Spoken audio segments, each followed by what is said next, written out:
Only thing that matters to your customer or your user is if your solution can solve their problem. It does not matter if it's an app or if it's in website or if it's some script that runs in the background of their computer. All they ever care about is solving their own problem. And if we really want to build something valuable out of this AI gold rush, it makes sense that if we also obsess with solving those problems rather than worrying about that what is our tech stack or we know how to use any specific coding language. All it matters is if you can solve their problems using any AI tool or creating something entirely through ChatGPT. If you don't know me, I'm Nimish. I'm the founder of TypeSmart. And over the last 6 months, I've created more than 15 apps and I've got more than 1,000 users for that. And honestly, my best apps are yet to come. I'm so excited to launch them in the coming months. But coming back onto the point, recently I spoke at a session organized by Day Zero Ventures and Hackilor. They wanted me to talk about how we can use AI tools for creating a solution for a customer without writing any code. And after this session, I received a ton of messages from people telling me that how this session helped them get started with AI coding. And I want exactly the same for you so that we can build something really useful for the world that actually solves a problem and we can stop obsessing over what tech stack to use or which MVP agency to go to and actually just focus on solving the problems. Now let's get started. I will see you on the other side. So yes, this mini presentation, or rather, I would call you just a small introduction to AI coding, is about my own journey. Uh, AI is my CTO. When I This is a good title, but honestly, it's not like that. A more accurate description would be AI is my totally cracked, full stack, full time software engineering intern. It does really well, but it's at the end of the day, it's an intern, and you have to treat it like that. Now, talking a bit more about what me and my intern have been doing. So, over the last 6 months, we created around 15 projects. We got more than 1,000 users for that. On the right, there is one of the projects that we launched. We got 500 users for it in the beta itself. Then we also created a website that won the Bolt website contest. The website here. Then we also built out around 13, 15 more apps. None of them made a dent. So part of the game. Now, coming on to the next part and introducing my intern to you guys. So this is how I imagine it to be. And let me show you that what it is good at, what it is bad at, and how do we do it. So one of the great things about working with AI is it knows every tech stack out there. Python, Next.js, React, any tech stack that you have heard of, it knows it. So it makes it very easy to work across stacks with it. It gets smarter every day. I've been using AI for coding for around an year, and the differences have been so huge. Uh, just take this statistic. Over the last 1 year, ChatGPT 4.0 just turned 1 year old, and there are 20 better models already. We have O3, O4 Mini, Gemini 2.5 Pro. All of them are way better than 4.0, and it's not even a year old. And finally, it's highly coachable. Whatever I say, even at 3 a.m., even if I have typos, I don't even have to sugarcoat stuff. Basically, you just train it on what you want it to be. But there are still a bit of issues while working with AI as well. And coming on to those, and by the way, for this presentation, I would be calling my AI to be a his. You can expect his, her, or he, she everywhere where you see he or his. So he's a really smart guy, and I don't want to like say bad things about it, but there are some shortcomings. My model forgets everything after 1 million tokens, pretty much like this character on the right. Also, it has 20 different personalities, and it can only do one thing at a time, pretty much like the character on the right. Again, there are some other things as well. It has a bad sense of humor. It does not like to go out, but we have a professional relationship, so we don't talk about it so much. But now coming on to the next segment, that how do I help him or how do we still make it work? So, so there are four major things that I do. First one is planning before starting is really important because, as even Amey mentioned, all of these models have really small context window. They forgot what you were working on earlier. That's why you have to like set up the entire thing. You have to plan out before you are making anything. And this includes everything, the tech stack, the user flow, the feature set, and everything. The second thing is creating reference docs out of it. So you have to create a document that captures all of these details that you need to make your AI remember every time. We would be coming to the process of creating it and how to do it as well. But these are the core principles on how you have to make it work. Then choosing the right personality or the right model. So there are a lot of model out there, O3, Grok 3. There is almost a new model every 14 days, and all of them are good at different parts. For reasoning, O3, Grok 3 are really good. For actually writing the code, Sonnet 3.7, Gemini 2.5 Pro are really good models. You have to just pick which model is better for which task and then execute. And the final thing is you have to take it one step at a time. If you try to do everything at once, let's say if you want to create an app that tracks the calories that you're burning in a day, you have to break it down. You have to design the front screen first, and then you have to work on the backend logic and that way. Now, now that makes a lot of sense, but how do you do it exactly? That does not tell you that how you can do it if you want to do it today. So, just sharing about the exact workflow that I use. These are the steps that I take when I'm creating any new app. And this is 100% beginner free. This is free to use. You can use all of these tools on free tier. So there is no reason you cannot try this. Then starting from the left itself, just coming up with the idea. And at the start, any idea works. To be honest, there would be 5, 10 apps that you will create, and no one will worry about them or care. And not really any app. You cannot create mobile apps like an iOS or Android app at the start. Try to start with a web app first and then work your way from there. And most importantly, give yourself the freedom to make a very bad first draft. If your first product looks really shitty, that's the way to go. And give yourself the time to perfect it. So if you delay the first step itself, you won't be able to take it to perfection at a later point of time. Now, coming on to the second part of this process, researching about APIs that you would be using. And to be honest, modern web development that we know of is majorly like using Lego. There are a lot of pieces here and there, and you just put them together. And this is a explanation that developers find very triggering. That's why make sure to don't never disclose this to a dev friend. Never say this in front of them. And let me show you what I mean by this. So let's say if you want to create a website right now, there are a bunch of options for you. You can use tools like Lovable or any other app builder out there. And when you open up this tool, when you run up a project, I'm just opening up a project that I was just recently creating. Over here, you will see integrations on the top right. These are basically integrations of apps that you can connect with your app. This app over here, Supabase, is basically a database. So this would act as a memory storage of your app. Similarly, even if you're trying to create just a landing page, there are websites like 21st Dev.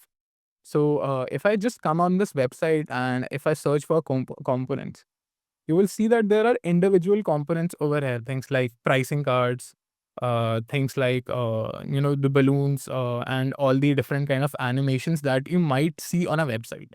So you can actually just copy these from here. You can just open up the component, you can copy the component, and you can drop it in any app builder that you're using over here in Lovable or in Bolt, and it would actually replicate it.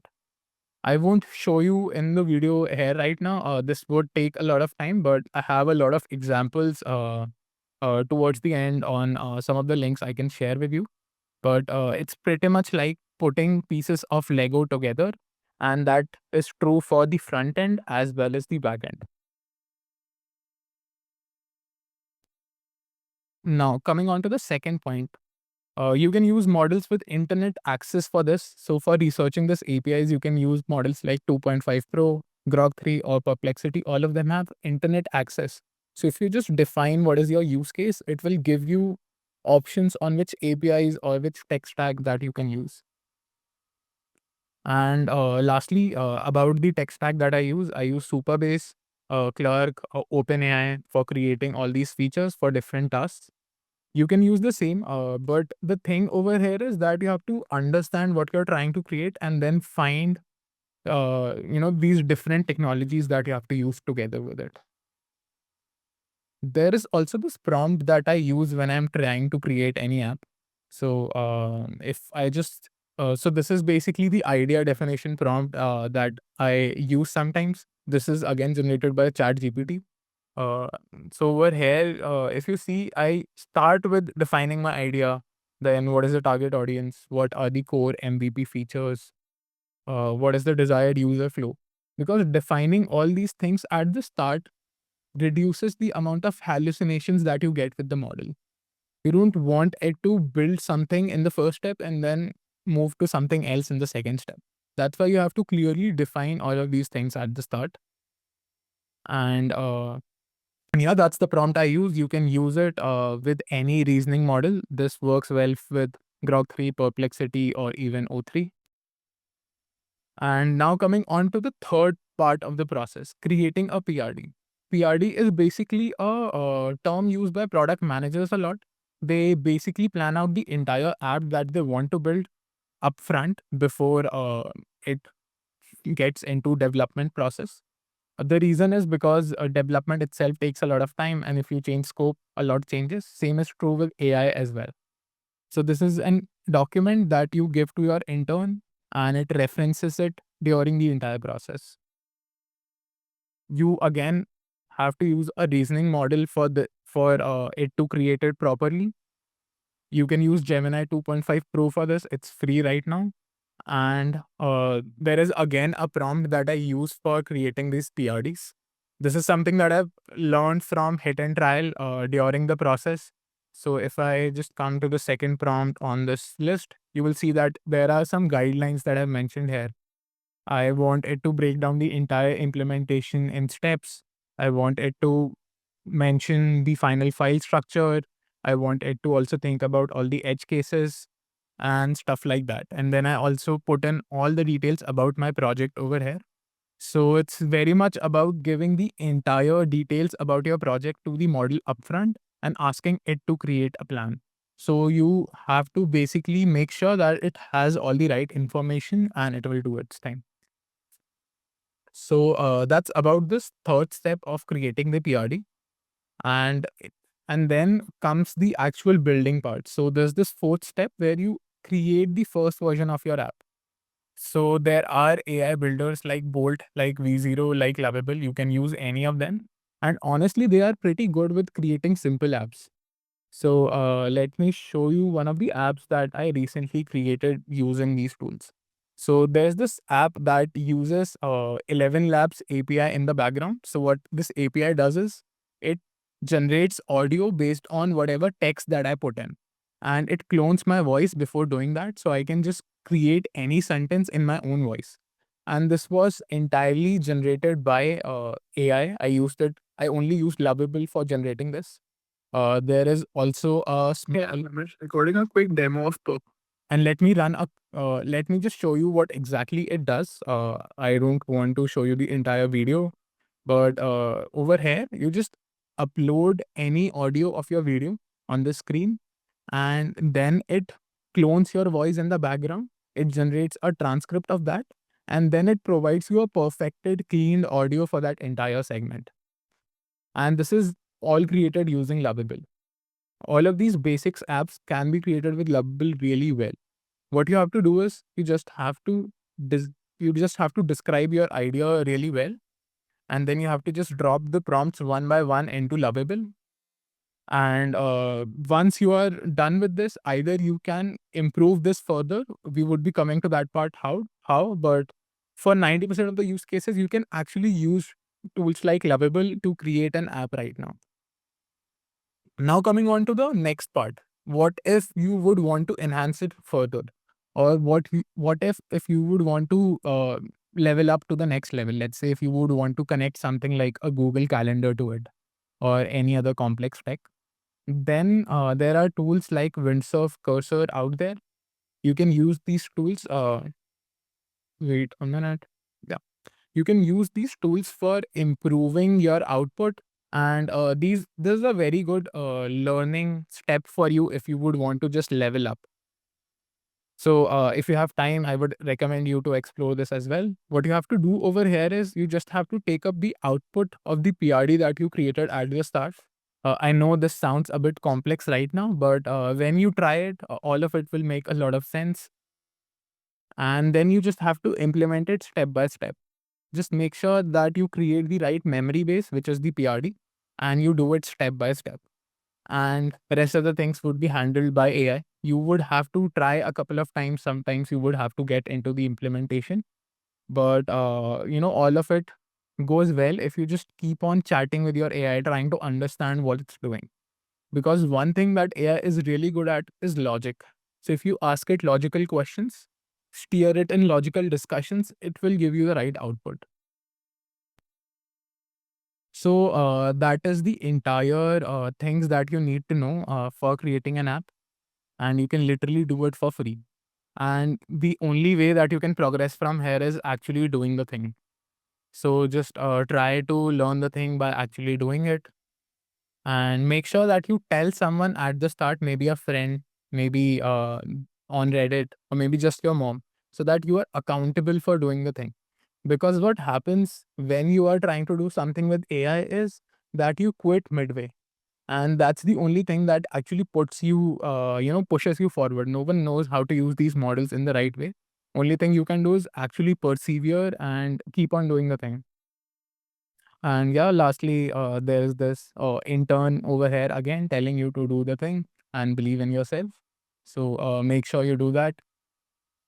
And now I will take a quick pause for questions, or if you would just want to connect with me, you can go on this links over here. You can just put in my handle, X handle, or my YouTube channel name over here, and you will find me. And let me just check the chat right now if there are any questions. Awesome, Nimbus. Let me direct the questions a bit, right? So, first question that I was sort of maybe put it to you, sort of maybe it's more of a cursor thing than B0 lovable. But let's say the task gets slightly complicated, right? Or you want to sort of carry over memory and stuff like that, and the context length becomes a limitation. What are some of the tricks that you have found to sort of go around it? Got it. I think for context, the best thing that works is whenever you are using cursor and you are using the same chat, then try to switch over the chat and start a new chat with the model, and make sure that you get all the required context from the last chat, and then switch over to the new chat, because all of these models are constrained by their context limit, and which is huge right now. It's 1 million tokens. So if you try to convert this in words, it would be around how 100k words or 200k words, but still very small if you are having a very long discussion with it. So just do this, whichever chat you are on and it's going into circles, just ask it to give the entire download of that chat, then paste it in a new chat and ask it to solve it. It works really well. Plus, the second thing you can do is you can also try changing the models that you are using. If you are using a older model like ChatGPT 4o, or any other model like Sonnet 3.5, they have smaller context limit around 128k. If you use a newer model like O4 Mini or Gemini 2.5 Pro, that usually have a longer context limit. So that can also help you out with doing this. Right. Just sort of seeing like the number of tools that are available right now, right? You got V0 levels, there's a new one coming up every week, right? So how do you sort of go about trying them out, figuring out like what do you want to use? Got it. Uh, I think the most important part is just stick to whatever is working for you. So if you are getting better with using cursor, just keep on doing it, because right now, every 2 months, whenever a new feature launches or whenever a new tool hits the market, if there is any feature parity, all those tools fixes it really fast. So even if you are using Windsurf or Cursor right now, the difference would be minor, but over the period of time, both of them will converge, or the feature sets will converge. So it does not matter whichever tools you are using. I think it's more or less the same. But just make sure that you are actually trying it, using it in a way which makes you closer to a finished app or the kind of output that you're looking for. And then sort of tagging along one more question. How do you sort of get those pixel perfect implementations right? So for example, a lot of the SATCN implementations that will get a pretty bare bones, right? Like on all of these tools. But I have like some idea in mind and I want to sort of really replicate that. How do you sort of what's the process like to sort of actually trade? Or it, I think I clearly get you, because when I also started, I just wanted to make something that looks really pretty, that gives you a lot of hit. And for this, so let me just share my screen really quickly. So if I go on my screen, there are a lot of UI libraries. I will pull up one of the UI libraries. This is called 21st Dev. So what you can do over here is, for example, if you're not happy with how the footer of your website looks or how the hero of your website looks, then you can just pull up any hero section from here. Let's say this is a hero section that I want within my website. And I can just open this component. And why this is different is because when I copy this prompt from here, it also have the code implementation of this as well. So let me go on Lovable and paste this. So let me just open up a new chart here, and I will just paste this and let it create a UI based on this. So the reason why this works better is because now it also has the working code of this, how this is working, what is the button size, how it should be making all those animations. That's why it becomes easier for it. So if you are a beginner, I think I would just recommend you to go to 21st.dev, find components that work really well for you, and just piece them together in a app builder like Lovable. If you are trying to create, yeah, Yeah, go on. if you're trying to create something that is not on 21st.dev, just taking a very clean screenshot of just that element really work well. Let's say if I just want this button or this button on top right in my app, so I will just try to create a very clean screenshot of it, just this version, and try to prompt your whichever app builder you're using in this direction. So yeah, and over here, if you see, this is exactly the same how it was on that website. Similarly, you can piece together the entire website, and this is also mobile responsive on the go, so you don't have to do anything. I think there is still some discrepancy, but you just keep on chatting with it, trying to improve it, and piecing all those elements together.